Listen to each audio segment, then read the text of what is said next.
5:30 p.m.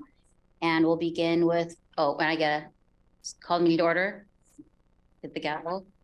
And we'll go ahead and do roll call. So I'm here, Marty Gator. I know Marty said he was going to be here, so we'll come back to him. Just sign up. Marianne Nolte. Lisa, say aye if you're here. I'm here. Or acknowledge. I'm here.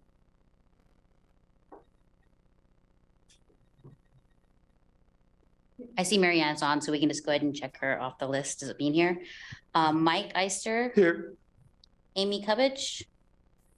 Oh, and Amy, I think, is going to be leaving because she's moving out of the area.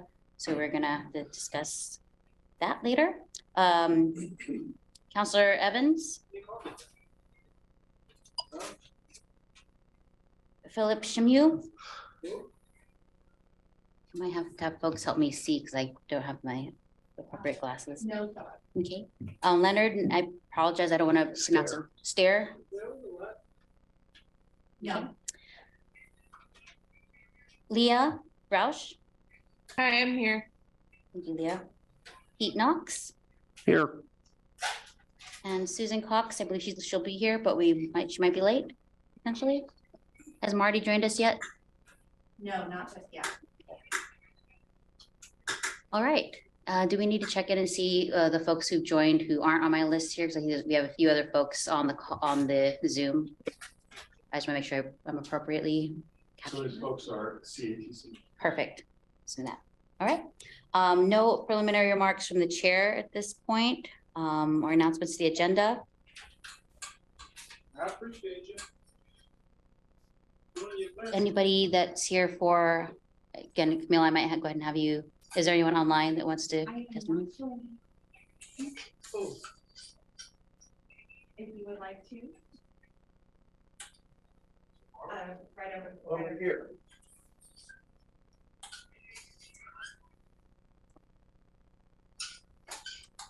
Hi. Hi. Hey, Rob. Sorry, we're on Zoom. Hi, Hi. I'm Rob Zako. I'm Executive Director of Better Eugene Sprinkle Transportation. I'm very excited because I don't think I've been before this body in 3 years or so. So I have a lot to say in 3 minutes. I want to talk about strategic planning broadly. LTD is about to or needs to do a bunch of planning. I just want to summarize my understanding of that. And I believe that I saw Jameson Otten is on Zoom, and so I will welcome you. The first thing is, if you're a person, it's good to get an annual checkup from your doctor every year. Not necessarily there's anything wrong with you, but it's just good to do to check things out. Jameson is calling for an organizational assessment, which I think is a great idea, just to kind of get the state of the organization, see what's what. That's good to do any year. We have a new general manager, CEO. That's an excellent idea. Best applauds that. That's a great starting point. That's not a planning process per se. That's to provide information. It's a diagnostic tool. That's one, organizational assessment. Two, which is really the big thing and what this body should be concerned with, is strategic business plan. This is something that then General Manager Aurora Jackson called for almost 7 years ago in early 2016. LTD, of course, has a plan called Strategic Plan or Strategic Business Plan, but it's really not a medium-term 10-year plan that guides operations and capital investments. It's more of a 2 or 3 year short-term benchmarking plan, which is useful, but the organization doesn't really have a medium-term 10-year vision to guide investments. And so that's a gap currently. If you have a strategic business plan, that will answer the big questions about the direction of the organization. There's still smaller details, medium-sized details to figure out. So you want to figure out about operations. That's comprehensive operations assessment, also known as Transit Tomorrow. There was a Transit Tomorrow. It got interrupted by the pandemic. It's about time to do that again. Tom has made a presentation on that. And so that's helping to understand operations and whether that's right size for the community or changes need to be made. To serve that, to support those operations, you may need to make some capital investments, and that's been moving ahead. Moving ahead's been going on for a long time, and it's either a simple plan or a complicated plan. Plans are intended to answer particular questions. If the question is, Do our major streets, do these 5 major corridors serve all the modes of transportation well, or do we need to make changes? That was probably a question we could have answered easily 7 years ago. No, they don't. They need to make changes. It's not easy to bicycle on Coburg Road. If the question is where to invest in MX or enhanced corridor, that's a more complicated question. Part of that's been answered, but not all of it. And the last one is the mobility management plan or mobility management strategy. And I'm out of time. Thank you for all of your good work. That's sort of your menu or plate of things to be looking at. Hope that's helpful. Thank you, Rob. Appreciate it. I want to also acknowledge that Marty has joined us. Thank you, Mike, for that. And Hoover Chambliss as well. And Hoover Chambliss as well. Thank you. Okay, we're going to move into our first item on the agenda. And that is the our STIF conversation, and we're going to hand it over to Tom. Yes, I'm going to invite John to come on up.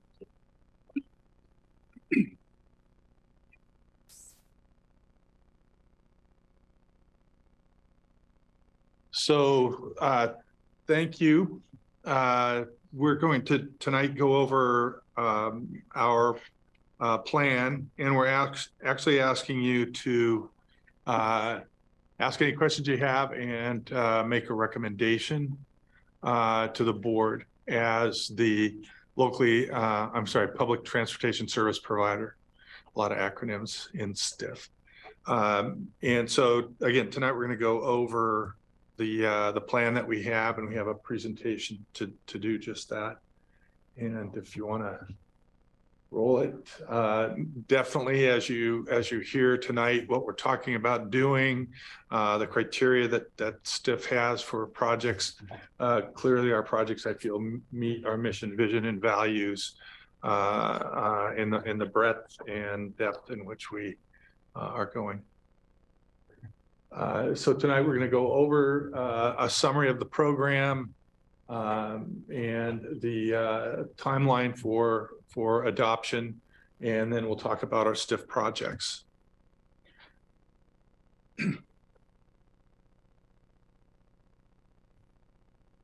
So just real briefly, I think, this is the 3rd cycle that we're in. So most of you are probably familiar with the fact that this is the STIF program, Statewide Transportation Improvement Fund program, was something that was passed by the legislature back in 2017. It's funded through a payroll tax on employees, and it's distributed equitably across the state. All 36 counties get their fair share based on how many employees they have and how much they put in. In addition, the tribes get a share of this funding as well. The intent of this is focused on transit and transit-related types of transportation improvements that are needed to expand the system and put better service on the road. And as you know, in addition to their role as a public transportation service provider, they're also in this STIF program process that ODOT set up the qualified entity, which means for Lane County, they determine and approve a STIF funding plan for the biennium. So with that, I think we can go into the projects. The projects are weighed by these various criteria set up by the state, and we'll talk to how those projects are meeting those criteria. Yeah, the criteria for these projects is rather straightforward, but there is one that's missing from this list that I just want to identify, that in particular, it's of value to our community to make sure that we have programs that can specifically target and serve older adults and people with disabilities. And you'll see that well represented in the programs that we're going to bring before you. However, not listed in the criteria. I wanted to make sure that it wasn't absent from our presentation. So here's the path to adoption by the board and grant submission. We've put together our projects. The Strategic Planning Committee at their last meeting approved or recommended approval of the STIF plan They act in recommending, advising the board as the qualified entity. I'm sorry, that was a STIF advisory committee. SPC, you've seen a couple of versions of this presentation, and we'll be taking this to the board at their meeting on December 14th, assuming that you are happy and can recommend approval. And then we'll submit it on the due date, January 16th, actually before the due date. So with that, this is good context. I'm not going to go through it in a lot of detail, but this is the first plan coming out of COVID. There's some uncertainty as to how ridership is going to return. We're expecting it to return. It's already increasing today. And we'll just, so we're prepared for that. And then we've included increases to the plan, but not as much as we'd like to improve. Go ahead, John. Yeah, we're going to go through very briskly. We have a lot to talk about and a lot to be proud of in the work we do. Some of these programs are going to be ones that we have proposed in our current biennium. However, we're looking not to implement until the future upcoming biennium. Part of that is just throughout the pandemic, we've noticed that there were some challenges, whether that's supply chain and being able to order vehicles necessary for service expansions, or just not being the right time to encourage additional folks to be riding an expanded service. So we're looking for some of those to be included in the upcoming biennium if they sound familiar. So we're going to go through, there's in-district and out-of-district projects that we have. And within each project, there are a number of individual pieces that we'll be talking about as well. The first one, and then we're talking about out-of-district. I'm ready to go into it. And those include projects related to vehicle expansion, service increases, and administration. So I'm going to be going through fairly quickly, but of course, we're going to encourage any questions from any committee members. We're happy to go into more detail, and if you ever want us back, we're happy to do that as well to expand on any of these individual programs. The first in our Project 1 are services that are part of what is known as STIF population-based funding. So in prior bienniums, and for folks that have served in the past, you may be familiar when I've done presentations on STF-funded projects. And that's what these are. And STF as a grant program has been rolled into the STIF process. And so I'm coming before you instead as part of the STIF presentation. So STF, as we've noted before, no longer going to exist. Now it's a portion of the population-based STIF funds that are before you today. So one of the other main differences you're going to notice is that these are all continuations of existing programs previously that had been STF funded, now that we're proposing for STIF funded.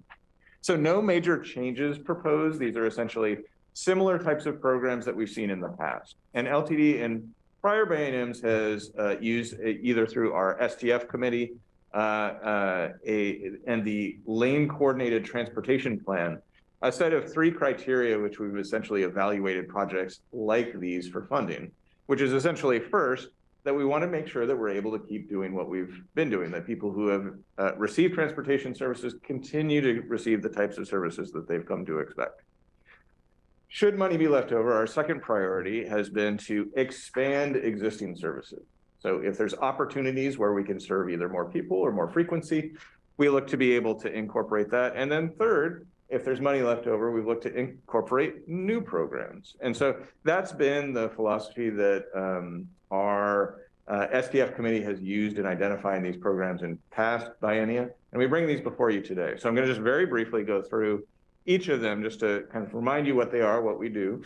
And again, if you wanted to get in any more detail, we can. First is our ADA paratransit and shopper service. This is a mandatory program, so this is not optional. We are required per federal regulation to provide complimentary paratransit service for people who are unable to ride our fixed route bus system due to a disability, generally within 3/4 of a mile of anywhere that our bus goes within the metropolitan area.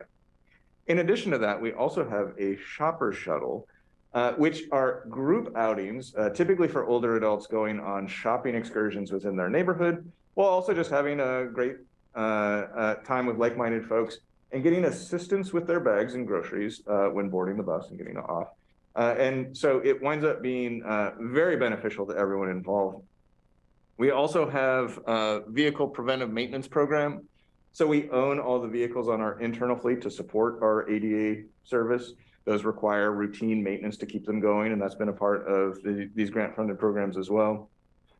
We utilize a network of volunteers to be able to assist, particularly folks who live in rural areas who don't have access to transit, who may have important needs such as going to a medical appointment or some kind of important need that isn't served by transportation. There may be no Uber or Lyft that goes out there. There may not be a taxi service that regularly serves that area. So we have volunteers who support that, and we look for funding to support both the administrative costs through a partnership with Senior and Disability Services, as well as gas mileage reimbursement money for our volunteers. We have a partnership with Whitebird Clinic to provide behavioral health transportation. These are services for folks who may not be able to ride our bus due to a behavioral health disability, and we want to make sure that they still are able to access important behavioral health care through Lane County or counselors or other services. So we provide alternative transportation through this partnership. We have a partnership with Pearl Buck Center to provide preschool transportation. This is the only program on the list which isn't specifically serving people with disabilities, but instead is serving the children of people with disabilities. And studies have clearly shown that getting these kids into preschool programs makes sure that they can maintain parity with their peers all throughout their K through 12 experience. So being able to reliably perform transportation is the key to being able to make that happen. We also have a partnership with Cottage Grove and the nonprofit South Lane Wheels for transportation in the South Lane area. That goes all the way down to the South County line. And so we've supported that traditionally. We look to continue that partnership to be able to provide transportation for folks both in Cottage Grove, Creswell, and surrounding communities.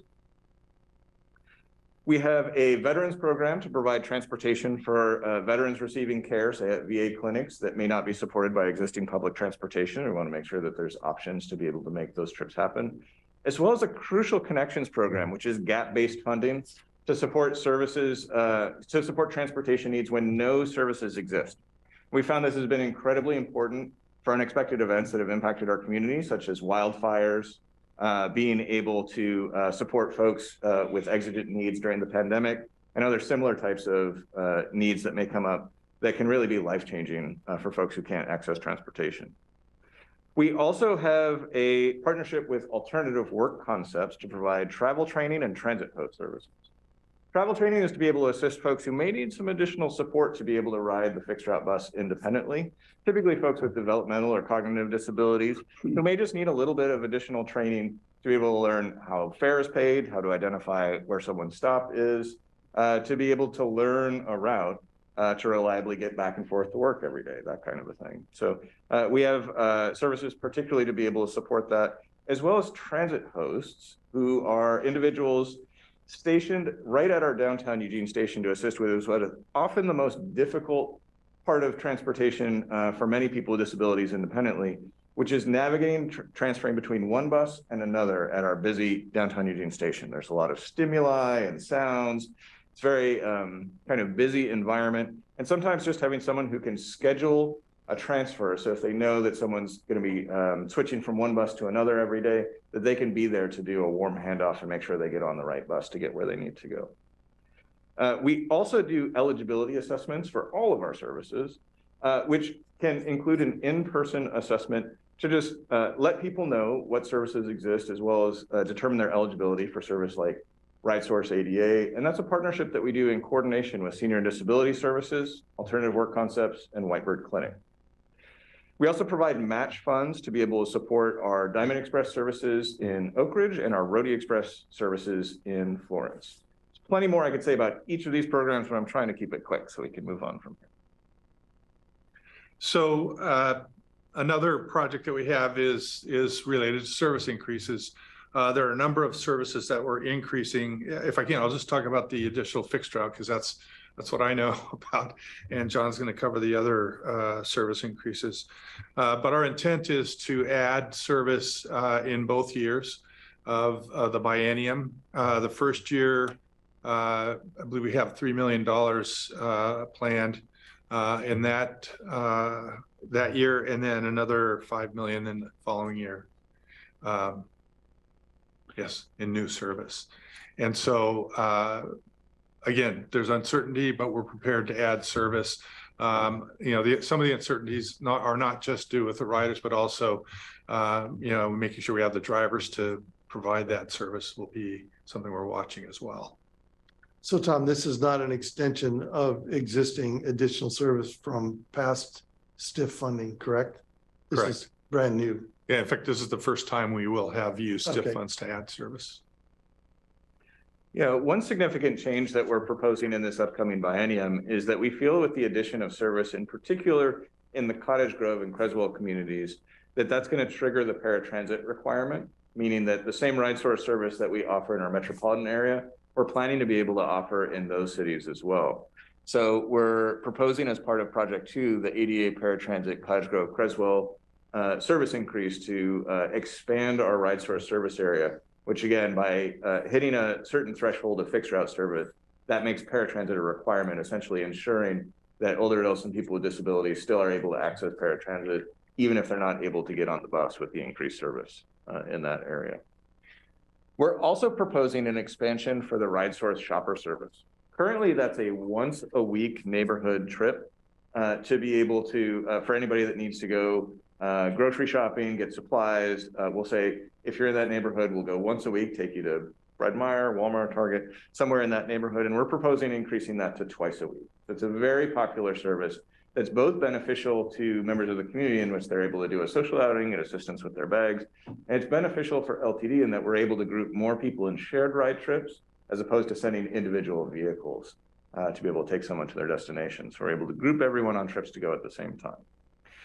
We're also proposing the significant change of moving the Cottage Grove Connector, our mobility on demand pilot project in the Cottage Grove area, and ending the pilot project status, and instead changing that to be standard service in the Cottage Grove area. So the plan is at the end of this current fiscal year, we conclude the pilot, and we believe we've collected enough data to successfully say we've gotten what we need from that pilot project, and instead change that into service that the community can be more reliant on being stable moving on forward using STIF funds as we currently are. We've also proposing the addition of a new mobility on demand pilot now that we're concluding the one in Cottage Grove. I don't know if you want to speak to that. Sure. Again, as John explained, we had what I call our first pilot of mobility on demand in Cottage Grove. We also did one, you might recall, we had MGO as a service as well. That didn't work out as well, but as John indicated, the Cottage Grove one was really successful. So as part of this STIF plan, we're putting money in to identify a new pilot. We're thinking within the metro area, but we're going to do some more work to figure out exactly where we want to do that. But it'll be a test of that concept of mobility on demand in an area that probably doesn't have a lot of transit connectivity. Next, Project 3. We have a number of passenger fare programs we're looking at. Some things that you've heard about. I'll just hit it quickly, kind of out of order here, but the K through 12 student fare program would continue, as would the low income fare program, and those have been well used. The multimodal trip planner is something that we're looking at that can help people more easily access transit through technology. Yeah, and although you've heard me say many times already tonight about partnerships and how they're integral to us being able to get this work done, I think it's something about both what we do at LTD and within our community itself that we can do more together than we ever could on our own. And part of using these funds, we leverage our partnerships to be able to do more together than we ever could individually. So that's been beneficial for everyone in our community to be able to make those happen, and just kind of one of those cornerstones of the work that we do. With the low income fare program, we partner with many community nonprofits to be able to get bus passes in the hands of folks who need it the most. who we may not otherwise ordinarily encounter in our day-to-day. So we're able to work with nonprofits to make sure that we're getting bus passes in the hands of those who need it. And in turn, we use subsidies to be able to make that happen through STIF funding. Integrated fare validation is the intention of being able to use one bus pass on many different types of services. So currently our TAP cards, our bus passes work on our fixed route bus system, but what we envision is being able to use that same bus pass for folks that are riding, whether it's our fixed route bus, our RideSource service, even on our mobility on demand programs, potentially even partnering with other folks like LCOG for a Florence Eugene connector, our Diamond Express route going to Oak Ridge and others, being able to use one pass to be able to ride on all the systems. So then moving to project 4, this is STIF administration. The STIF program facilitates or allows funding to be used for administering the program. And there's a lot that goes into the administration of this program. In addition to if some of you either watch or are part of the STIF advisory committee, that whole process is set up through our work with LCOG under contract through this STIF administration funding.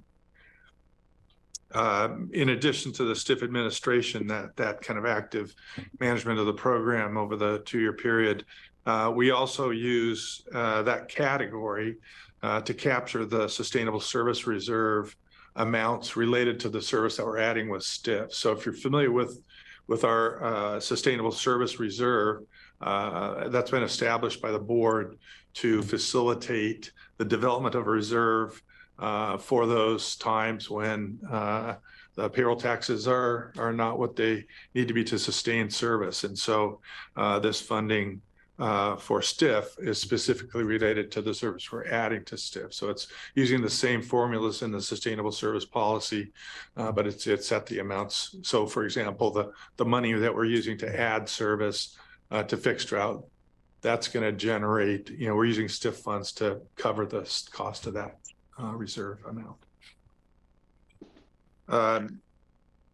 Project 5 is about vehicles. Yeah, I can speak to those. So Okay. You had heard me mention that we proposed an expansion to the RideSource shopper service.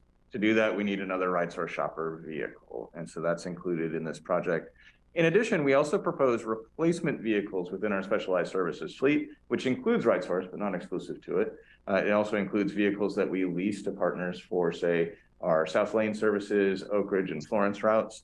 And these vehicles all have an estimated service life. And so that's typically about 7 years for a cutaway, which is a standard RideSource sized vehicle. And so we need to be replacing on average somewhere around 10 every year for us to be able to ensure that we're maintaining those services. In addition, we also have on here, you'll see that it says partial Diamond Express bus replacement. That's a 40-foot bus that goes to Oak Ridge. And because that also stops in the Eugene area, we have part of that slated to be in district, part of it out of district, because it happens to go between those two. Out of district. Yes, so the out of district includes the other half of that Diamond Express bus, as well as the proposal for a additional vehicle for the Roadie Express to support expansion of that service as well. So you'll hear me speak very shortly about service expansion in Florence. So the Roadie Access service expansion, currently that's a 1-hour loop in Florence that goes between Old Town and the Fred Meyer on 101. And one common question we get is, why doesn't your service go to the beach? Well, it currently runs on a 1-hour loop, which is about the longest we can stretch one of our buses in Florence to go. And so to be able to look at future service changes, we need to be able to split that into 2 30-minute loops to be able to give us more flexibility. And so that's our proposal for the first stage of what would be an expansion of service in Florence, to be able to incorporate an additional vehicle and run on 2 30-minute loops instead of the one hour loop. So it'd be a frequency expansion. We also proposed 2 expansions for the Diamond Express, which runs to Oak Ridge. The first of those is to add a 4th weekday trip. So currently the Diamond Express runs 3 times a day, 5 days a week. And we believe adding an additional trip adds some flexibility so that someone doesn't need to necessarily come first thing in the morning, come back last thing at night, Instead, we have a little bit more room in between for people that just need to run a couple of errands and come back. And the second is a Saturday service pilot, which we have not tried before, but we've been encouraged by the city of Oak Ridge to explore additional options for people coming to Oak Ridge for tourism possibilities. It's known as a mountain biking capital, and there's a lot of people that like doing outdoors activities in Oak Ridge. This gives people the ability to do a day trip on a weekend. We also have a current interline agreement with Amtrak, which allows people to come from outside of our area and they'd be able to interline directly into going into Oak Ridge via one of our buses. And then the last project is in the same way we talked about the STIF administration and in district. It's the same principle. We're capturing some STIF dollars that go into administering the out of district projects as well. And in the same way, the service ads that we're doing out of district, we're using STIF funds to generate some additional reserve funds for that service as well. And with that, ask if you have any questions. Again, we're looking for an action from you tonight to propose to the board. Thanks, John and Tom. Before we move into questions, I just want to acknowledge that Susan Cox has joined at 5:55 p.m. And let's go ahead and open it up to the committee for questions about our STIF funding before we can make a recommendation.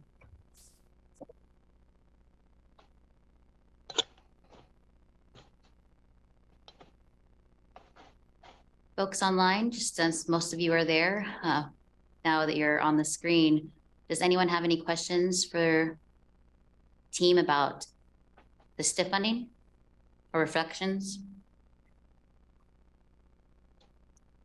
Hey, this is Leah. I don't think I have any questions. I appreciate all of the work that staff have done on this. It's obviously a super comprehensive process and there's a lot of pieces that go into this full request. So I appreciate the kind of thorough overview and information we've received. Excited to see, you know, some of the service expansions, the fixed route service expansion, I think is great to see that. I think I heard it was the first time you've asked for that from STIF funds. So yeah, overall, it's hard to look at this and not be, you know, excited about all the great programs and expansions there are included in here. So kudos to staff and yeah, it's exciting to see. Thanks, Leah. Mike? So Tom, I can't remember if you said this, but the STIF committee, advisory committee did recommend They did. the board adopt this, and that'll Right. be, SPC is going to take a look at it and the board. Right, and will there's take a look. there's two different recommendations. So they made the recommendation to the board acting as the QE. We're asking you to make that action as the public transportation service provider. Got it.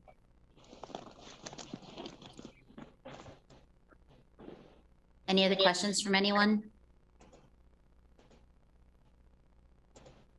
Mike, as the chair of the STIF committee, do you have anything to add? Well, the one thing that I was wondering about, we haven't talked about, is this, you mentioned, Tom, this is the third cycle, Yep. or 2-year cycles.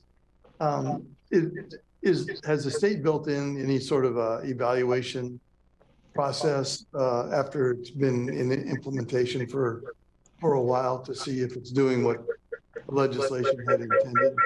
Or do you know? I think we might have folks mute if you're online. There we go. One of the things that we report on all of our STIF programs are things like the number of people served, number of miles, you know, looking at the services themselves. And I believe as part of the packet, there was also a list of some of the reported success stories or different kind of both qualitative and quantitative feedback that we're doing. So that's definitely something that we're working with ODOT to regularly report back. How are we doing on the programs that we currently have in place? And I think this also serves as a checks and balance mechanism where we want to well incorporate public feedback on the programs that we're proposing to make sure they're aligned with our community values. And along those lines, if you looked at the material, that's an example. So it's a really high level look that ODOT puts together, looking around the state at various projects and success stories. This is the report they give to the legislature for that purpose. That said, we do keep track of how we're doing with each of these Yeah. programs. I guess what I was thinking about was, I don't know what the right time frame would be, but a 10-year look back Mhm. by the legislature or whoever would do that to see, overall, is it doing what we thought it would do? And are we missing any opportunities? Should they change some criteria, for example? Right. No, I think that's really good. If I can say, one of the things that we're looking at is, there's a couple of things that need to be right. We need to have enough drivers. Things need to be, quote unquote, normal. But as we head in that direction, it's conceivable that across the state we could be looking for more funding from that source to continue to do this work. I guess my last comment is I'd just like to echo Leah's observations, and I think I mentioned this at the last advisory meeting, that it seems to me this is a rare and unusual opportunity for a state to be able to have some flexibility to go a bit over and above the very basics of providing public transportation service. Very true. Thanks, Mike. So I want to be thoughtful. We are looking tonight for a recommendation to the board. So before we open that opportunity, again, I want to make sure that we've had everyone have any reflections or questions. And if not, we're going to go ahead and ask for a motion. Okay, seeing that no one has brought anything up. The motion that we want to have right to this evening is that to forward LTD's proposed fiscal year 24-25 STIF formula fund projects to the board of directors with a recommendation for approval with no amendments. May I have a recommendation from someone on the committee? I'd be happy to make that motion. Thank you, Mike. May I have a second? Second. Leah, second. All in favor? Aye. Please say aye Aye. if you're online. Or Aye. raise your little yellow hand. Everyone, okay. Any opposed? Any abstentions? Okay, motion is passed. Thank you, everyone. All right. We are going to move into our next conversation with our Strategic Planning Committee and CATC merger, and we're going to hand the mic back over to Tom. And I'm going to invoke John as well at some point here. He was certainly part of the thinking around bringing this together. So I think we've talked to both committees at least once about the concept of bringing the two together and actually leveraging the purpose of each in helping us be more strategic and represent more strongly the needs of the disabled community. And so tonight we're bringing forward for you a proposal to do that, make a recommendation to the board to make that happen. I don't know, John, if you want to add some additional things. Sure. I think our intention is to be able to combine the strengths of both committees. So we both see that there are some very important decisions happening at the SPC level that I think can also benefit from some of the constituency groups represented on our CATC group. So the idea is that we can incorporate the best of both and include that diversity of opinion, make sure that people with disabilities are well represented in all of the work that LTD does, and in particular at the SPC level. So I think kind of our motto within the disability community of nothing about us without us, or kind of more simply nothing without us, we want to make sure that we have people at the table that can represent kind of diverse opinions, even from within the disability community, in all decisions that LTD makes. And that SPC is really one of those places where we can best incorporate some of that work. So we see the mergers of CATC and SPC as being a natural kind of progression of the work of both of those committees. If I could add one more thing. So in the memo, and this was a staff suggestion that we're kind of rethinking now, but we had proposed a strategic planning and accessibility committee. It was pointed out that in fact, in everything we do, we want to be accessible, and we think about that in that way. And that to keep it as just a strategic planning committee reflects that orientation that we have. And I know, Pete, I believe you had a conversation with Jameson about that.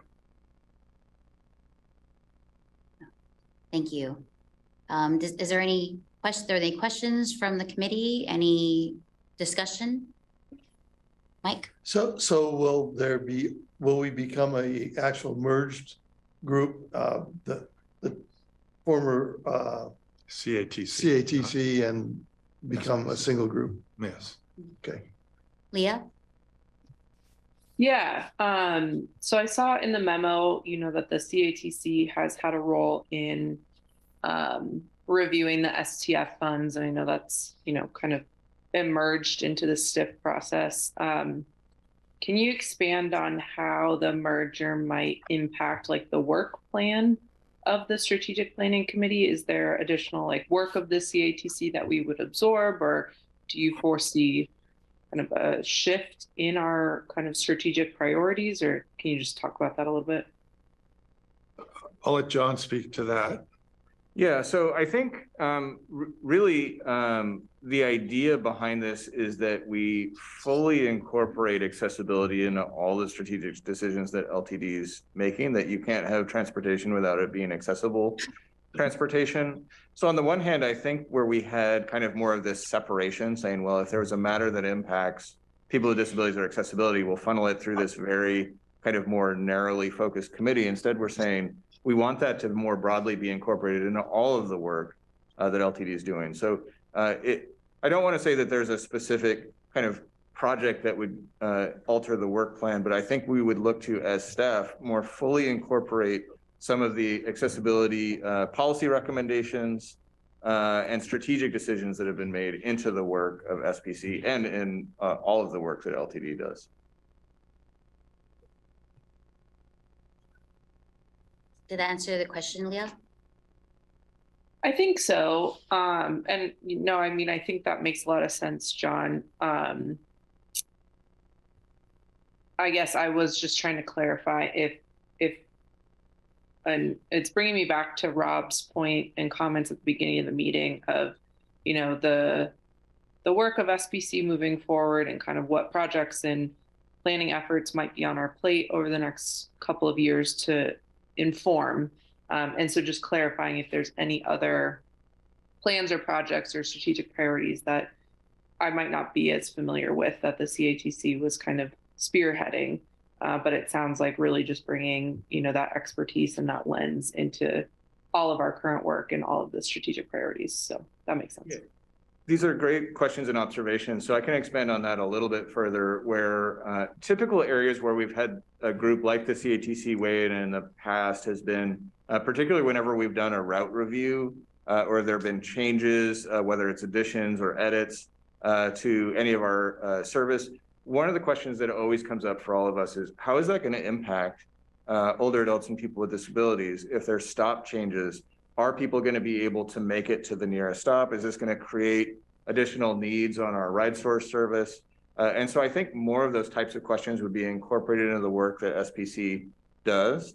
In addition, there may be specific policy recommendations that we may look to the group, particularly that impact people with disabilities.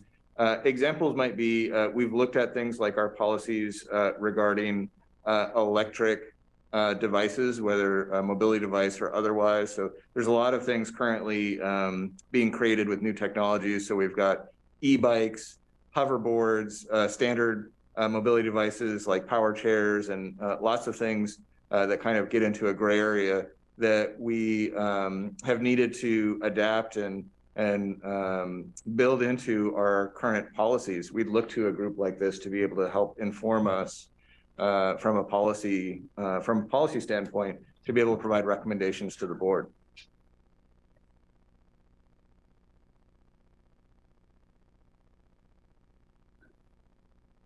Thank you, John. Pete, you had a question or comment? Yeah, thanks, Alma. I have a comment on to just kind of build on what was just said here. As if most of you know that I was prior to being selected for being on the board, I was actually the liaison between this committee and CATC. So I've and have been one of the board members on this and that committee since my appointment. So I'm now familiar with how both committees work. I can tell you there's a lot of overlap between what they are considering and what this committee is considering. And I actually think this would add value to the SBC, and the nature of the CATC's schedules. So they oftentimes are behind us being this committee, because they only meet quarterly.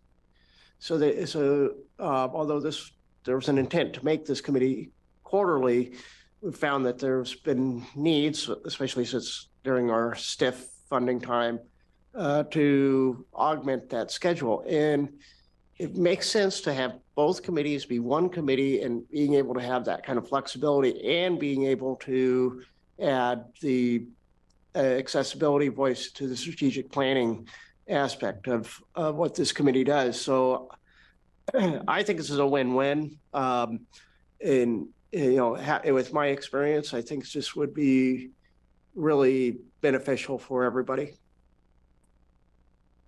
Thank you, Pete. We're glad we have your voice here representing all the different groups. So thank you. Are there any questions or comments from the committee?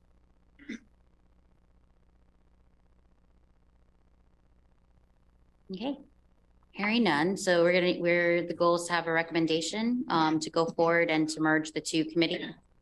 And if I can, Yep. given that we're revising the proposed motion, if I can read that, then Yes. you all can make the motion. I move that the Strategic Planning Committee supports the merger of SPC and CATC and requests that the LTD Board of Directors approve the merger of the committees, period.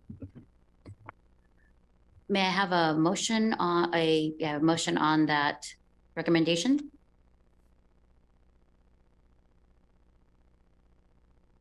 I'd be happy to make that motion, Thank you, Mike. just as Tom stated it. Thank you, Mike. I have a second.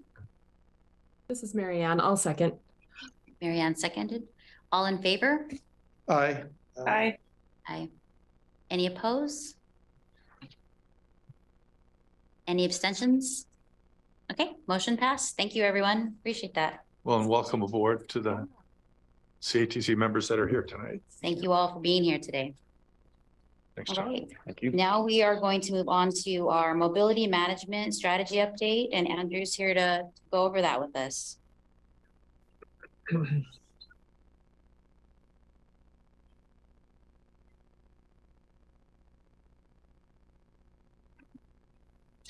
Thanks. We're getting the, Can I just say, we also have Jeremy Card here who is assisted. in the you're stealing my development. thunder. Oh, sorry.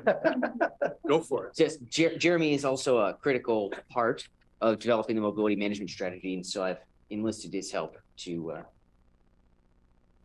give the presentation tonight. I'm going to start off. Do you mind going to the next slide, please? So just to give you an idea of what we're hoping to achieve, because we were here at the last meeting, and I think we were a little bit too unstructured to get the feedback that we were looking for. And so tonight I wanted to talk about a few things. We took the products, the deliverables that we had been working on, and put them into a summary memo. I think it helps focus your attention on kind of what we're seeing as the key issues. And we wanted to check in tonight on basically if you have any feedback on the way that we're framing things in particular, right? Because we'll get into it at the end. We're going to talk about our next steps. And so we've done what I would say is like all the background research. We've talked with external stakeholders, internal stakeholders, the broader public, and we kind of have all these things and we're assembling them into a strategy. And so right now, that summary memo is a great example of kind of like how we're framing issues. And the next steps will be to take that and turn it into the strategy part of the mobility management strategy. And so just checking in on the way that we're framing things, because it's really going to impact how we move forward. So next slide, please. Thank you. The first big thing in that memo that we're really thinking of is talking about how LTD can play different roles. For us, mobility management, we are really framing it in terms of like which roles should we be playing. All of the projects we're working on, whether we have partners or doing these roles ourselves, we've identified these 11 kind of areas. And, you know, some things are gray, right? Like sometimes you're like, well, which role exactly does that fit into? It's not meant to be perfect, right? It's meant to be kind of give us some structure to talk about why we're doing certain activities, why our partners are doing certain activities, and which activities, you know, we want to do more of. And so these 11 roles, I think, are pretty comprehensive. We went through, and if you look at the memo, we have some, though definitely not all, of the things LTD is currently doing in a table.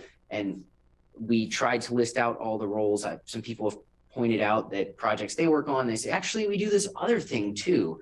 So it's not perfect. But as you can see, when you look at that, we put a lot of work into understanding what LTD is doing today. I will say that we are doing all 11 roles. And we do quite a few of them on lots of projects. Some of them are kind of one-off, but that is one way. It's one of the really important ways that we're framing kind of what do we do next, right? Like how do we move this forward? Next slide, please. So on our outreach, it's probably not a surprise, but when we talked with the broader public, we heard lots of different answers from people about how LTD can better help them get around, what types of services work well for them and which ones don't, where they want those services to be, what time they want them to run, right? This is a problem LTD and every other transit agency has faced since we began. And so I think the big takeaway on that, right, is that there's an appetite for LTD to be exploring new tools. Not that the bus isn't important, I'll get to that in 1 second, but that we can do more things to better meet people's needs, and that those don't always meet everyone's needs equally. And so we need to pay a lot of attention. We just had a conversation about, you know, having the accessibility conversation as part of everything. We need to do that for different projects, but also understanding that, you know, rural communities, smaller communities have different needs than our metro area. And so we need to just be really cognizant of whose needs we're meeting and be intentional about that. That partnerships are key. We talked with a lot of people we're currently partners with, potential partners. And when we talk with them, again, those agencies have different needs. So we can help them achieve their goals in different ways. Bigger agencies can help us deliver services, right? Think about the cities we partnered with, LCOG. We have a different relationship with them than we do with some of the smaller communities who have maybe more of a need for LTD to, you know, give them our expertise, be kind of a consultant to them. And so we can play different roles with different partners. But in all of our work, internally, externally, partnerships are key. Finally, on this, we need to plan for the full project lifecycle. And so as we've been experimenting, one thing we've heard from staff is when we're starting to spin these projects up, we really need to think about not just what does success look like, but like, what do we do if it's successful, right? Can we continue to operate that? If it's a failure, can we reuse the vehicles if we bought vehicles for something else? Can we, you know, fill that? Do we have a plan to fill that need with a different type of service if it fails? And so just really planning for the full life cycle of the project. Next slide, please. And so this was, in my mind, is I think one of the really key strategic issues. And that's that when we looked at the local context, right, we did the kind of community outreach approach, and we asked people about barriers, and we took like a data-driven approach. And when we look at the data, we know that lots of people have access to fixed route transit, and that fixed route transit varies in frequency and kind of how it can be used. When we talk about the mobility management strategy, I think everyone thinks about new tools, but mobility management it's about new tools. It's also about the old tools. right? The LTD, the biggest thing that we do in terms of mobility management today is we provide millions of rides a year on a fixed route bus network. And in the future, if we want to take on more of a mobility management role, the fixed route bus is always going to be one of the best tools that we can use. So for instance, when we look at the data right now, about 20%, 19% of people have access to frequent transit walkable from their home. If we implemented a frequent transit network, we could get close to 40% of people having access to frequent transit. And if they have access to a frequent transit network, that really expands the range of their mobility on the fixed route bus today that they can walk to. We also know that about a third of people can't really walk to the bus. They're not very far away. They're about a half mile to 3 miles. So there's probably something we could look at, a new tool perhaps, or working with our partners to figure out how to get people to those connections. And when we have more frequent fixed route buses, actually, we can really leverage the transit network that we currently operate to make those connections even better. It's hard to connect buses that don't come frequently. So looking at new tools to kind of close that gap. And then also about a third of people in our region are not within 3 miles of our transit services. And so there's probably a different set of tools that we could be looking at. And so I bring this up because I think it's really important to look at what's next. It's not a single thing. People, as I mentioned, people have different issues. And so we should be focused on expanding the frequent transit network because it does serve a lot of people and can serve more. We should be looking at, you know, the people getting them to fixed route transit because they're just a little too far away today, and moving fixed route transit closer maybe isn't the best option. Maybe it's something to bridge that gap is the best option. And finally, that sometimes our fixed route network where it exists today isn't going to serve some of those people because they don't live near it. So it's really a three-pronged approach. So Andrew, could I interrupt? Yeah, I was going to say now is a great time. Let's talk about this chunk because I'm going to move on to another thing that was in the packet. So yes, please, Mike. Well, I was really glad to hear you emphasize the importance of fixed route because I remember from the last presentation we had, I was thinking it would be really tempting to get excited about bells and whistles and maybe forget about the basics. And you set my mind at ease tonight when you reminded us that doing the basics is our foundation. We got to do that well. Yeah. So thank you. And it makes the bells and whistles work better too. Yeah, yeah. Any other questions from the committee, folks online for this portion specifically? No, we don't show anybody in. Okay. Okay. So if we're good with that, next slide, please. Thank you, Andrew. So we also included something that wasn't in that summary memo. It's another piece of work we've been doing. So piloting is it's how we need to move forward, right? We need to test new things. Sometimes they'll fail. Sometimes they're going to be really successful, like the Cottage Grove connector, and we'll keep them. Sometimes we'll want to, pivot and try it in a different configuration because it's not just right, but it's not that bad either. So piloting is going to be super important for us. I clipped something out of the pilot guide because I think this is maybe if you had to look at one graphic tonight about piloting, I think this is it. There's a lot of technical work in that pilot guide, a lot of recommendations from our consultants based on best practices. A lot of agencies are doing this. They're gaining experience. We've been doing it and we're gaining experience. A lot of that is around how you can set goals, establishing processes that let us be flexible. Public transit agencies are not always known for being flexible and changing things quickly. But that's really how we need to be if we're going to do these pilot projects. We don't want to run something poorly for a year and then try to run it slightly better for another year before we finally get it right in the third year. That's not the speed at which I think these types of projects need to go at. And so just at a really high level, this graphic shows those steps, right? Doing the planning, I mentioned it a couple of times. We have a lot of best practices on how LTD can be thinking about doing the planning work for our projects. The details are in the draft pilot guide. Once we get it planned out and plan all the way through the project life cycle, We need to operate it. We need to be agile. We need to be willing to make changes midway. When we get to the end of it, we need to make an evaluation. And then we really have three options, right? Don't keep doing it. It wasn't successful, or it wasn't maybe the highest priority. And I think MGO is a great example of that. It served people, but it wasn't, when we looked at it, the ridership we were getting, everything else, the cost, it didn't make sense to run that, right? Those resources could be better used elsewhere. Keep running it. That's the Cottage Grove connector model, right? It's so successful. We're going to continue funding it with STIF, and that's, what we asked you to recommend tonight. It's really successful. The other model is, maybe it's not right for us. Maybe we need to hand that over to someone. We do have good partners in the region.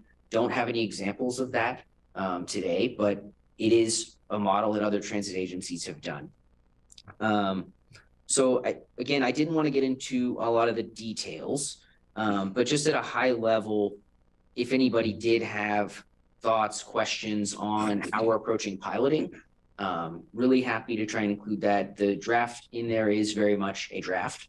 It's watermarked a draft. There are probably some things we're going to change before we get to the end, but really happy to include any feedback you do have. Yeah, please. I just want to add that this pilot guide, having this framework to walk through, also helps us be very transparent with the public. I think we've done pilots in the past, like MGO, it just kind of disappeared. That was mostly due to COVID. But when we have these pilot programs, it's going to help us be more clear with the public to say, this is what we're trying to do. This is what we're trying to accomplish. If we don't accomplish this, this is going to end. So we don't want people to feel like we're ripping the rug out from under them. So it's a way to be very clear with the board, with staff, with the public, with the writers, everybody, to understand what we're doing and why we're doing it and how we're going to do it.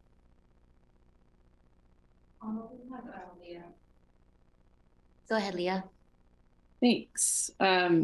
Yeah, thank you for sharing this draft guide. I think it was really interesting to kind of poke through, and seems like it'll be a really useful tool. It sounds like it'll be a useful tool. I apologize if this is too much in the weeds, but as I was going through it, I just noted a couple of things that I thought I'd share. I appreciate that the implementation phase, or I guess that center box there, phase 1, 2, and 3, is meant to be iterative. I think that's a really useful way to think about a pilot and approach it.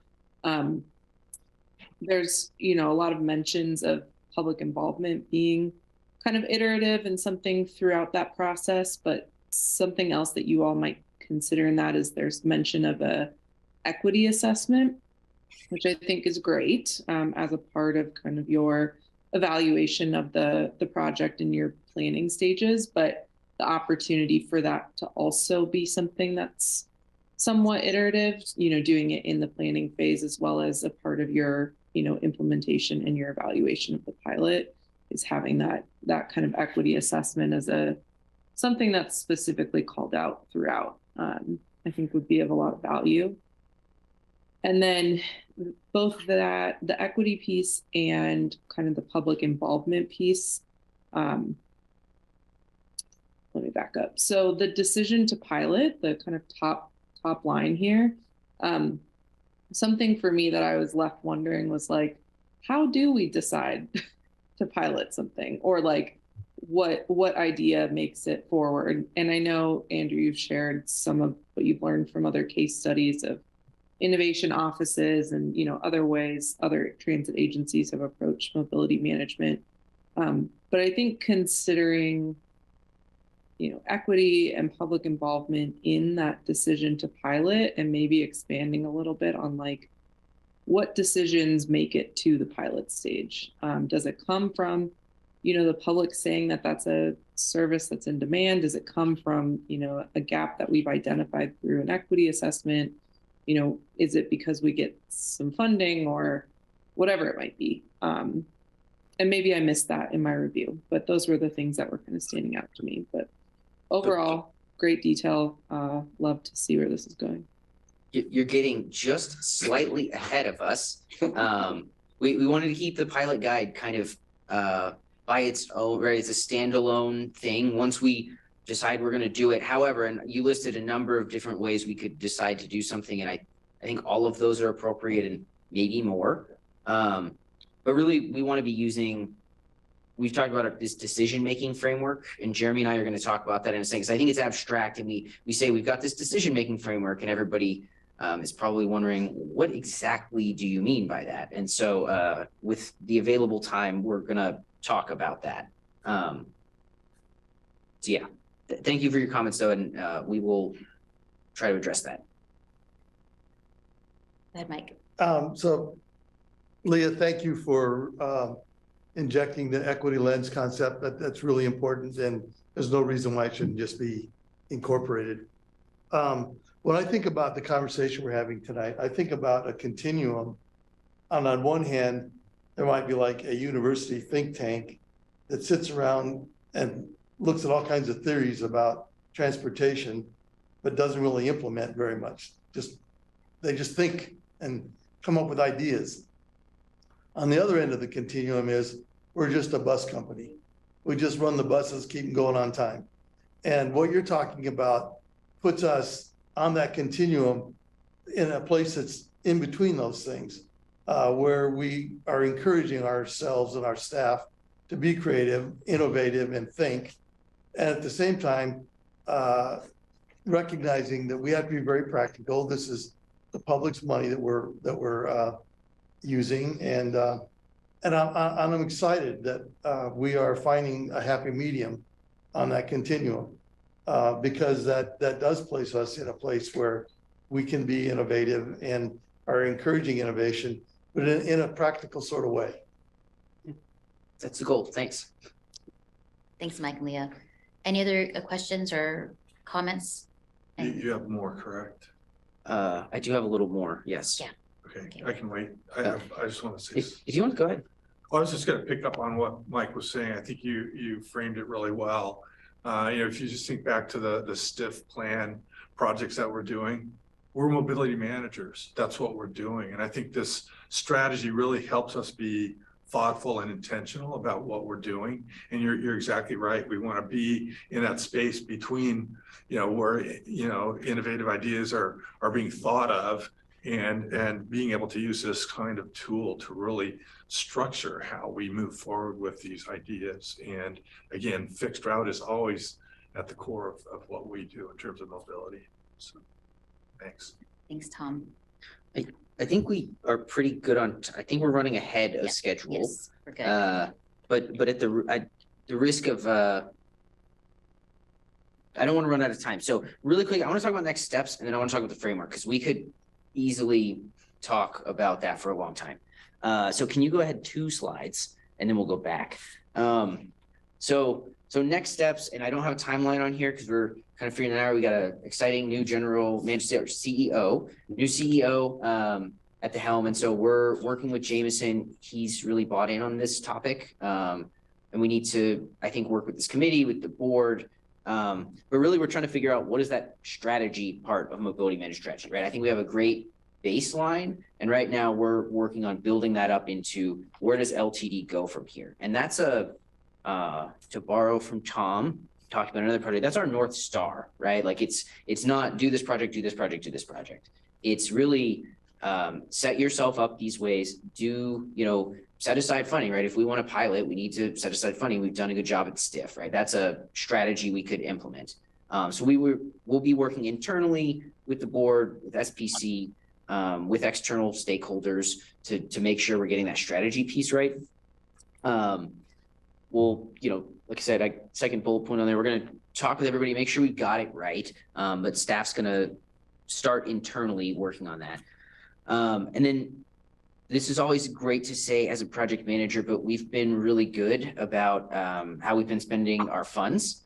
And so we're going to be able to go a little farther than we initially thought we could. We have some great consultants, and they've been working diligently and staying really within budget. And so Tom and I have been talking about how we can start to do implementation planning work around the kind of, now we have a strategy, but like, what are some concrete next steps, right?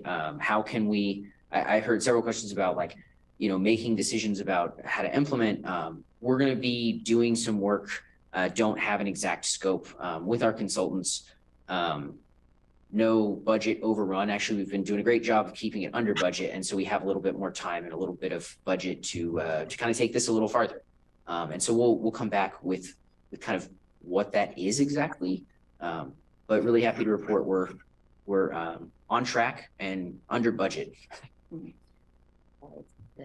So let's talk about the kind of the framework. And actually, can Jeremy, do you want to use the computer to demonstrate to like show the framework, or how do you want to do this? Do we have to you brought up? It can be on the screen. Yeah, that way people on the people on the computer can see. It's not on here. It's up there. It's up there. Yeah. So what we're gonna do is when we talk about a framework, really what we're talking about is a way for LTD to have structured conversations about projects, right? Like there are very few things that we would never do. And there are very few things we would always do. There are some, right? Provide accessible service, right? It's the right thing to do, but it's also legally required. You're a fixed job, right? So, but in the middle are most things. And depending on how it's structured and how it's set up, right? And so the framework does not give you like a yes, no, right? There's a lot of nuance there, but it's a way for us to have structured conversations considering a variety of factors that will kind of go into why we would do something. And so Jeremy was nice enough to come up with, I'll call it an illustrative example. This is not something that's actually being proposed, but we wanted to give you a lens. We have done this on real projects as a way to test the framework. And I think LTD staff have been finding a lot of value. We're still tweaking exactly how you go through this and kind of the process when these ideas are bubbling up. And Leah mentioned different ways ideas can bubble up, that funding's available. A partner approaches us about a project. We hear from the community about some strong need, and somebody's got an idea on how to fix that, right? The idea is that once we have an idea, we can start to have this structured conversation internally about, well, what can LTD really do about that? And there are a lot of non-obvious questions. Some of them are very internal specific, right? At the end of this, I think we'll ask you about whether or not some piece of this could be useful to you all, to give you language when we're talking to you about projects. Not all of it, right? Like you wouldn't know if something increases the federal compliance reporting burden of staff, right? That's not a good question to ask SBC, but you can tell us, I think that meets a certain need in the community better than other projects, right? So apologies. I'm trying to get this figured out here. Yeah. All right. So in the strategy, there's a lot of decisions to be made, right? So we get the ideas from a variety of places. So that could be the COA project, it could be something from Moving Ahead and their analysis to determine there's a need that we could figure out. So those ideas can come from a lot of places. What we have to do is go through this step-by-step process, which is this decision-making process. This is the framework that helps us take this idea from an idea to either an actual project or to pass it off to someone else. So for this scenario, if you want to scroll down to that, the first kind of box area here. So as an example, we just said, let's come with the scenario. So the scenario is that a nonprofit organization, some community organization in Junction City has requested that LTD provide STIF funds, matching funds, to help them purchase a vehicle to provide transportation for in and out of district, elderly residents to get into either Eugene or Connected Transit or to move around Junction City, around Junction City. So one of the first questions we have to have, when we have to have project champions. So we find a project champion, someone who's going to take this project through this process. The first question we have to ask is this legal? There are a lot of funding regulations involved in vehicle purchase and everything else. For the sake of argument, we're going to say that this the matching funds for this organization is a completely legal process. I'm gonna scroll down a little bit and just 2A. So when we start looking, can you scroll just a little bit, sorry. Other way. Back up to 2A. There it is. All right. So we start asking these questions. How well is this does this help transit-dependent folks? We have to ask these questions with staff, internal engagement with our own staff members to figure out, does this program fit within LTD's values? Is this something we want to do? We've determined it's legal. Can we do it? Does it align with our mission, vision, and values? Is this a tactic in the strategic business plan? Is this something we can measure? Does this fit within our other planning processes? Does it fit within the long-range transit plan, moving ahead, things like that? Is this going to support our existing service? Is it going to be a standalone thing that's all by itself, or does it help extend our network and provide those things? So we walk through all these steps, but then we have to decide what role LTD is going to play as well. So this is just a vehicle purchase, it's very easy to say we are the vehicle provider. We provide the vehicle. We're going to help purchase this vehicle and either purchase it ourselves and lease it out. We're going to do that. We have that role, but that one role is going to have impacts on finance, on planning, on facility. Like there's going to be impacts across the entire organization. Yes. So if I can simplify a little bit, because we're talking about really specific things. Yeah, sorry. So the idea, right, is that we want to first talk about what's the value to the community, right? That's that first set of questions is what's about, who are we serving? How much is this going to impact them, right? We don't want to worry about the cost yet. We just want to know how much is this worth to the community? The next section is really about, what is the cost to LTD, both monetarily in terms of needing to change our organization, compliance with federal regulations, right? All these different kind of internal things. And also asking, who else is out there? Sometimes the question is, can anybody else do this? If the answer is no, we might want to do it. If the answer is yes, well, we might want them to do it, right? So it's a series of questions getting at the benefits of the community, and then a series of kind of questions where we're asking, what's the cost to LTD? Who else could do this?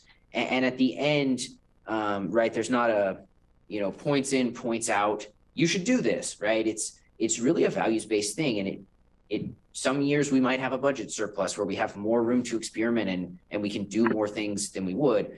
But this is a way to have a really, I think, structured conversation and make sure that the right people are in the room and get them talking about what the key issues are going to be. And at the end, we want everyone to walk away from the conversation with a pretty clear understanding of why LTD is agreeing to buy a vehicle for someone, right? Because it's not that much money to buy a vehicle that someone else operates in relative terms, right? Because it serves a certain community, which we really understand needs service, right? Seniors stuck at home in rural areas, right? There are not a lot of other options for us to provide them with service. So this is really a way to do that fairly cheaply. We set this up to be an easy win, right? That's pretty clear. If we could pay $10,000 and provide service to rural seniors, we would probably do that. A lot of them might be more gray. When we talked, I'll just share, we use this framework to talk about our, the mobility wallet project. And I don't want to get into the details of that, right? But we talked about a lot of trade-offs about how much is integrated trip planning worth to the community? How much will that help us achieve our goals? It's clearly a good thing, but at what cost? And so things can be pretty gray, but I think we did walk away from that with a better understanding of why LTD is investing in that program, kind of how much we want to invest, or at least how much we want to invest right now with the project's goals.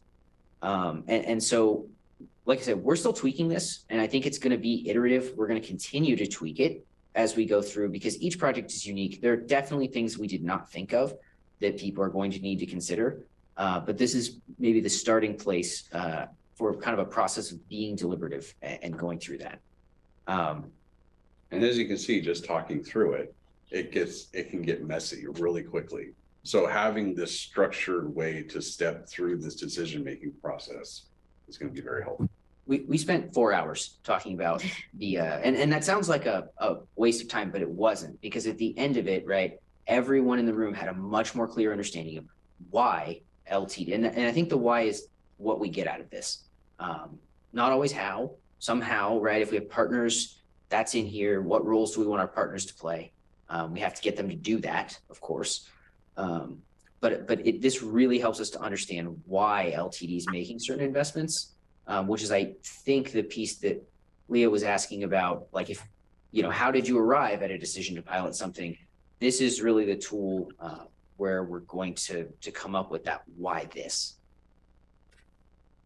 Mike. So as I listen to this, and I think back about my connections with LTD, which are very long, even before I started serving with LTD, I can remember at the university, we would periodically, if we had a big land use conundrum on our hands, we might check in with LTD because there were people here that had a lot of experience with land use and might be able to give us some advice that we weren't thinking of. So what occurs to me is that LTD is a broader resource to the community than just transit. And one way in which, something else that occurred to me as you were going through this, is that this, maybe you've already thought about that, presenting this at a conference or to SDAO or some other organization, because what you've outlined here is a process that could be applied to multiple other organizations. And it reinforces in my mind the fact that an overarching concept of LTD is public service and service to the community at large in ways that are broader than transit. I guess, Mike, my question to you then would be, it sounds like you think other agencies, other groups might find value in this. One thing that's been going through our heads we've talked about is, how do we cut some of these questions out that aren't the right questions for you? Some of these questions aren't the right questions for me. I need to go talk to our finance department. Yeah. So is some smaller version of this, would that be, if we can start to chop it, would SPC find value in using this kind of way of talking about projects and gathering information? Well, I think your idea about making sure you're hitting the high points is a good one. We don't need to go into a lot of details, but 5 bullet points. Yeah. I think also we talked about, if our agency partners want to use some version of this, right, that doesn't get FTA compliance, things that they don't have to bother with. But when they're thinking about working with us, right, we can basically give this sheet to them and say, look, here's where we are at and why. But we've also talked about, like, how can they engage with this process to tell us what they want, right? What's strategic for them to do. And the middle, the Venn diagram there is how we're going to get things done. I think that's kind of that last point that you made, Andrew, and I echo Mike's sentiments about this being a tool that could have many uses with others. But I think that's to me that the public involvement. So there's the public involvement and there's the partner involvement. So it's almost like you're kind of helping people, like, see where they choose their adventure and where they're going to be at in that process. So yeah, I appreciate this framework and seeing this. And then I'm sure Leah will bring it up, but just kind of thinking about where, being able to show, like, these are the decisions that we make. And at this point, then we're figuring out the partner involvement. Just I'm excited to see, as you're looking at that, like, roadmap of where people are at, where different organizations are. And then also, I think coming back to Leah's question about the public involvement in the process. And I think also talking about the transparency piece, where this is a great way for us to see the community, to see, oh, this is where I'm going to be able to come in and how I get to be part of this, or where my voice is. And I think that's something that I really appreciate about what this process looks like. Tom? If I could just add to the conversation here, in particular, picking up, Mike, on what you're talking about in terms of taking this out and sharing it. And It's a process, yeah. yeah, our intent is to really start creating those. You gave the spectrum of academics and operations, and I think we want to connect with a number of people doing work in this area to try and create. Well, first of all, I think it's a benefit to the region, right? But it also allows us to participate in the growth of this process and thinking about how these things can really work to serve areas like ours. So I want to check in questions from folks online. No questions? No. Okay. I mean, this is really exciting to me to kind of see this, and I think this is helpful thinking about a holistic tool that LTD is using as a whole, and then how the SPC could possibly use that too as we're thinking about our direction, and everything feeds into everything else. So I'm looking forward to seeing more, and as you're working on polishing it up as well. Yeah, so we'll be back with that. And like I said, we're starting the part where we do the strategy, and you'll certainly get to weigh in on that as we go through it. Thank you. Thank you. So much. Appreciate it. All right, moving into our strategic business plan reporting with Tom and company.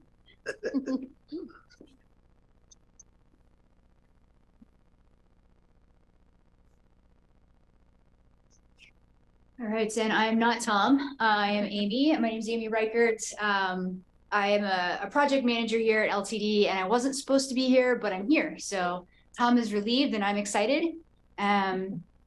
This is, I think, my first time coming to this committee. It's really exciting to be here. I think maybe my former colleague Kim presented to y'all once on the strategic business plan, maybe once or twice, but it's an important part of what we're doing right now, and I think it's really important to this committee. The strategic planning committee and strategic business plan seem to complement each other really well. So I'm going to tell you a little bit about how we did in fiscal year 22, as well as how we're doing right now and kind of what's coming in down the pipeline. As I go, I know there's a variety of familiarity with the plan. Some people have been here since its inception. Some people I think are new and don't know much about how it's structured. So I'm going to do a little bit of education as I go along. But really my goal is just to kind of give a high level overview and then make some space for questions. Go to your next slide. So let's go ahead and look at fiscal year 22. And you can go to the next slide. So this is a kind of an overview of the whole process of our timeline. We had our partner from BEST. So we say BEST. BEST. BEST. Who was talking about it is a 3-year plan. It's a 3-year cycle. We adopted the plan in July of fiscal year 22, and then we started implementing in October of 2021. So we are now in year 2. We're looking at the Q1 fiscal year 23 timeline. We've got a few more quarters to report this year, then we'll have our 3rd year. And at some point during that 3rd year, we're going to be wanting to think ahead on, okay, what do we do next? You know, do we want to continue this kind of cycle of every 3 years? Do we need to go bigger? And that's the kind of stuff that we'll be looking to this committee to get some input on. You can go ahead and go to the next slide. So obviously mission, vision, and values. This is in all of our slide decks. It's really important to the plan. It's the foundation. These are the kinds of things that we hope do remain persistent over time. You know, these are things that can guide us over the next 10 years. Our mission, connecting the community, our vision, our values. These are really the guiding principles behind the plan. Go to the next slide. And then we get into our strategic areas of focus. So this is, for those that are new to the plan, the strategic areas of focus are kind of the 5 pillars or 5 areas that guide all of the work within the plan. We have customer satisfaction, employee engagement, community value, financial health, and sustainability. And we have a strategic outcome that we're seeking to achieve in each of those areas. So in fiscal year 22, our outcome for customer satisfaction was to achieve a net promoter score of 55%, and we did complete our customer satisfaction survey. Our employee engagement outcome is to achieve a employee engagement score of 65%, which is a composite of several different measures. We did complete our employee engagement survey in our fiscal year 22 2022. Community value, we wanted to establish a baseline, and we're going to try to improve upon that. What we did is we actually completed the survey. We completed a lot of surveys in 2022. So we got a lot of valuable information from our staff, from our and from the community to establish these baselines. In our area of financial health for fiscal year 22, we set up a bunch of forecasting models and completed all of our tactical work for those forecasting models. And in sustainability, we've actually achieved our plan outcome there with a reduction in greenhouse gas emissions. And it's actually by 77%. So this is 70%, but in fiscal year 22, we reduced our greenhouse gas emissions from 2018 to present by 77%. You can go ahead and go to the next slide. And then the other part of this is our scorecard. So the scorecard takes actual key performance indicators across those 5 different strategic focus areas. They're prioritized as you see them here.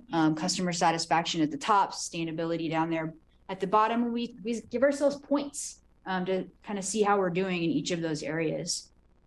Go to the next slide. And this is where we're at. So this is looking back at fiscal year 22. Over the course of the year, our goal is 100 points. By the end of the plan, we want to have scored 100 points. At the end of Q4 fiscal year 22, we were at 66 points, 67 points.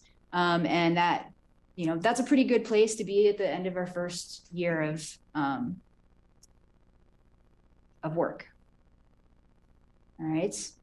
So at the end of the first year of the plan, the other thing that we did was a refresh process. So we're trying to keep the plan dynamic. So while we know some of the things are going to remain consistent over time, our mission, our vision, our values, the strategic focus areas, those are going to remain consistent through the plan, but we don't want to be stuck in tactical work that isn't serving the outcomes that we're trying to achieve. So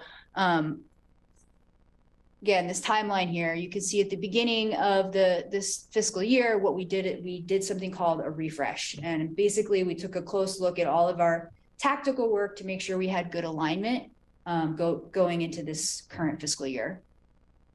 Go to the next slide. So I'm going to go through some of the changes that we made for fiscal year 23 to our strategic plan. In our strategic focus areas, like I mentioned, that nothing really changed there, except we did change our outcome for customer satisfaction from achieving a net promoter score of 55%. Net promoter score is essentially looking at the percent of promoters versus the percent of detractors in your community. And we had set a pretty ambitious goal there that wasn't actually, after some assessment, we determined wasn't the most realistic goal.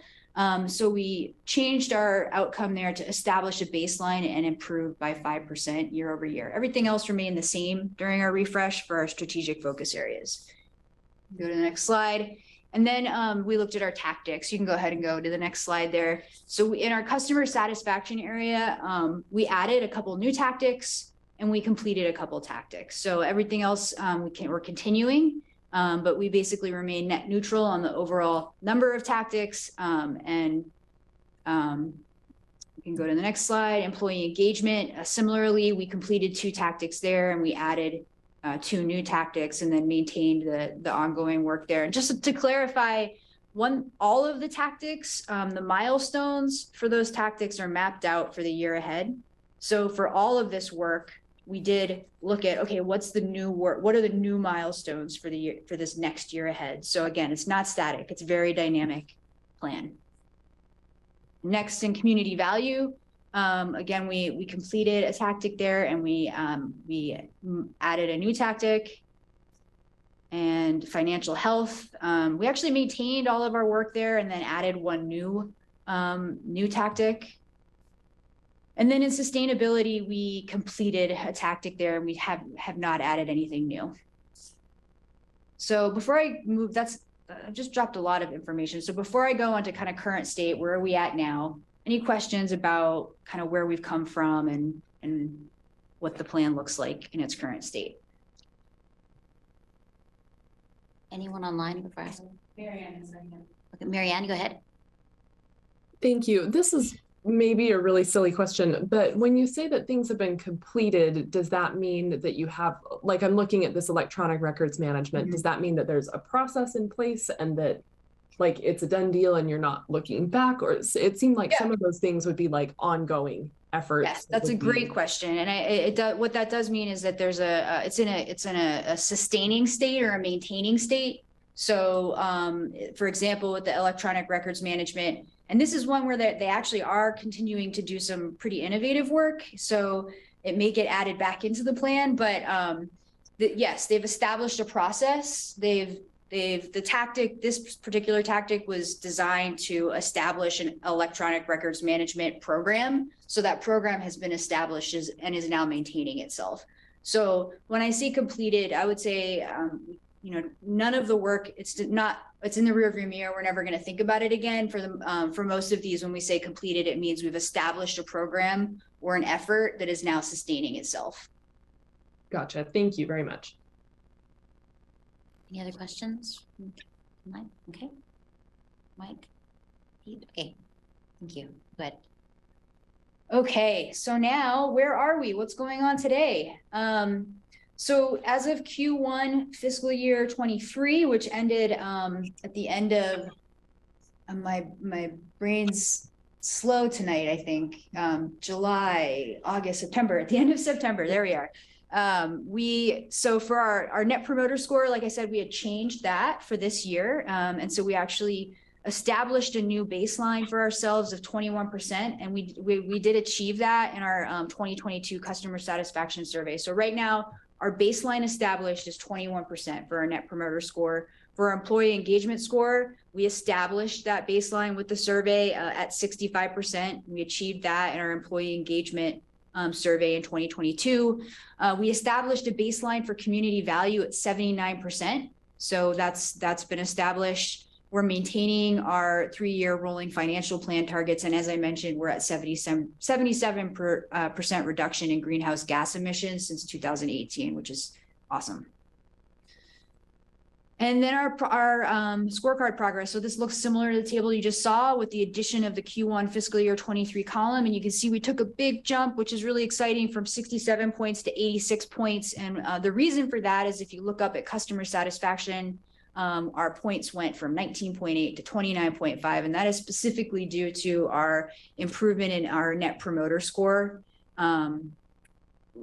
as well as if you look at the community value line, we hadn't scored ourselves yet in that area because we hadn't completed a survey or established any baselines. And so because we established those baselines and we're starting to actually score ourselves in that area, we got 12 new points. You can see the areas that we have, room to go. If you look at the target column against where we're at, there's still some room to go in our community value. We still need to understand the community perception of the services that we're providing, as well as some work to do in employee engagement. So overall, how are we doing? I think we've completed our first full year of the strategic plan. We have 4 quarters of measurement now. We're at 86 out of 100 towards our goal of getting to 100. We have about 1.5 years left in the plan in order to achieve that. We've seen significant improvement in our customer satisfaction score. Like I mentioned, due to our net promoter score improvements. We've established a lot of baselines, which we can now start to measure ourselves against over time, which is a really valuable exercise. And we're really thinking through our access to frequent transit and those measurements, which Andrew touched on a little bit tonight. And so what's left in the year ahead for fiscal year 23, like I mentioned, we have work to do still. Obviously, there's room to improve. There always will be. Employee engagement is one of those areas for us. We're thinking through our workforce diversity initiatives, employee development, and employee turnover. We're developing a plan to measure our community partner perception of LTD. So not just the community members, but really the people that we partner with, the agents, the other organizations and agencies. We're launching our comprehensive operations analysis, we want to maintain too. You know, I think that the question that was asked by, was it Marianne, is a really important one. Our work doesn't end just because of the mile. We stopped tracking. Actually, the end of tracking is when the real work begins, and that's the maintaining over time, the success that we've gained. So we're doing that right now in our financial health and our customer satisfaction, because we have put in a lot of effort to make those areas strong, and we want to see that continue over time. And go ahead. So having worked in large organizations for my whole career, I'm aware of the idea of employee morale, culture, satisfaction, those sorts of things. Is employee engagement a proxy for staff morale, or is it a component, or is staff morale a component of employee engagement? How do all those things interplay with each other? Yeah, you want to get philosophical on me here, I think. Well, no, I mean, staff morale, I think, is an important element in an organization. Yeah, I think it's a really important, and I want to, so the composite that what I mentioned earlier, we have the 65% baseline. It's a composite of 3 different things. And, you know, it's things like, would I recommend LTD as a place to work? Do I think that the leadership has my best interests in mind? So it is those kinds of things. Okay. It is also things like, do I have the tools to do the jobs I need? So it's looking at a lot of different variables, but it absolutely would include morale, culture, and those kinds of things. That I'm glad to hear it's that comprehensive. Yeah. So that's everything really. You know, the next step here is I do want to get into a better cadence of coming to this group with the results. So we'll be back with our Q2 results once we get there, and just again, like I mentioned, looking for more input as we get into the end of this plan cycle to think, okay, what are we doing next with a strategic plan for LTD? Any other questions? I don't have any questions. I'll just say, thank you for the presentation. And I think it's helpful to continue to do these check-ins and hear or see that you all are, using the tools within the plan and really measuring your success. So excited to see that and appreciate the update. You're welcome. And you reminded me, we are keeping this information updated on our website. And so if you go to ltd.org, it's a little bit buried right now. And that's one of our tactics is a new website. So that's slated in the work. But all of this is available there. You can actually access an interactive version of the published plan and see all of the tactics and all the milestones. And it's all available there for you to access. Mike? I just think this is really commendable. To me, it's a benchmark of a progressive organization that will not only do this kind of work, but do it so transparently. Thanks. Yeah, I agree. Having been on the outside and now being on the inside, I agree for sure. Thank you, Amy. Any other questions for Amy? Wonderful. Well, thank you so much for being here again. I can echo the sentiments of my peers on the committee. And it looks like we have made it ahead of time. So everyone gets the gift of time back. Thank you all. Anything else from the committee? Yeah. Right.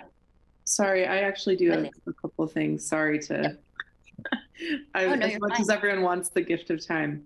I'll start with a question. So I saw that December 13th, we had a meeting added to the agenda or calendar. Just wondering what the primary topic of that meeting is. Maybe you've said this and I just missed it. Tom, go ahead. I could say we wanted to make sure we had a meeting scheduled in case we didn't get to the SPC. I'm sorry, the STIF decision because the last time that we can engage the board to actually adopt it was January 4th. So we made sure that we had that meeting, but at this point, unless the committee has something that they want to talk about, we don't need to. No, I think, again, committee members, since we're not going to be talking about, since we made the vote today, do you all feel the need to talk about anything on December 13th? Okay. Hearing that no one responded, Leah, I'll let you could continue, but thank you for bringing that up. So I think the team will appreciates that question. You said there's a couple. Go ahead. I guess just one other, as we head into the end of the year, and knowing that we've, now merged with CATC, and I'm not exactly sure kind of what's on the books for 2023 for this group. But I guess I'm just advocating for kind of a work plan for this committee and kind of what our priorities are going to look like next year.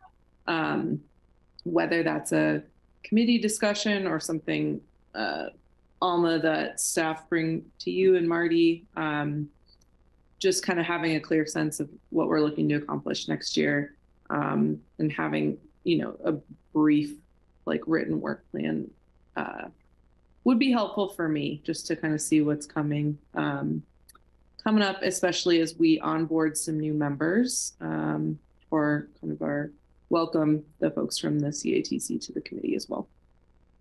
Thank you for that, Leah. I think I really appreciate you bringing that up. I think one of the things that we've been looking at is sort of getting Jameson to the team, our new leader for the organization, and thinking that we're going to get through this year, get through this stiff piece, and then maybe have a work session with the SPC and the CATC, so we can all kind of talk and build that together as a team and look at the needs for the organization as well. Now you're one committee.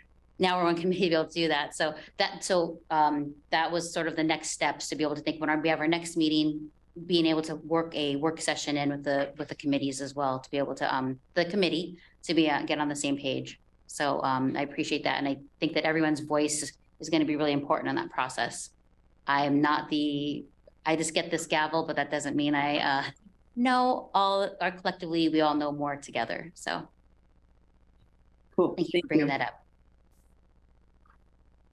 So can I just add some information? You actually have a piece of paper in your agenda that talks about what we had planned to put on the December agenda. Again, we scheduled that meeting intentionally in case we needed it for you to take action to make a recommendation to the board on STIF. You've done that. All the other items on here can wait until our next meeting. In fact, they'll be better for the waiting. Let me put it that way. Yeah, absolutely. So what we'll do for the next, looking ahead at January at our next meeting, and being able to put that agenda together with the team and think about being able to put together a work plan, to be able to talk with the crew, and then add the items in your packet from the December meeting and see what rolls over into that January meeting. Any other questions or reflections? I really appreciate that, Leah. Thank you. Having all of us having a roadmap is better to be on the same page. Okay. Thank you all for being here and your time. And we will go ahead and adjourn at 7:17.